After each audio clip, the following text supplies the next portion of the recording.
High, আমার বাগানে নতুন অতিথি এসেছে। দেখো অতিথিগুলো কারা, একটা দুটো নয়, ৮টা অতিথি এসছে। হ্যাঁ, ৮টা ফিশ নিয়ে এসছি নতুন। আমার বাগানের এই জলপদ্মতে আমি দেখো মাছ ছেড়েছি।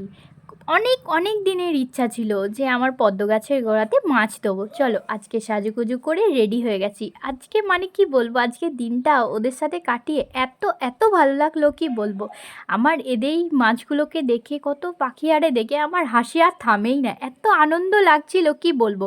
আমার অনেক দিনের ইচ্ছা ছিল যে আমি পদ্ম গাছে একদম স্বচ্ছ জল থাকবে আর মাছ খেলা করবে, দেখতে ভীষণ ভালো লাগবে। আমি বেশি মাছ নিইনি, 3টে গামলার জন্য বললো কম করেই মাছ দিতে হবে। জেঠু আমাকে সব কিছু বলে দিল ভালোভাবে, কখন কিভাবে ছাড়তে হবে আর কটা মাছ রাখা যাবে একটা গামলাতে, 8 ইঞ্চির গামলাতে।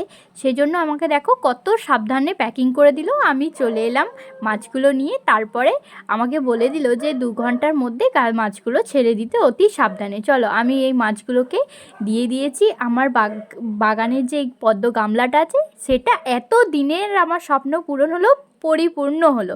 ভিডিওটা ভালো লাগলে লাইক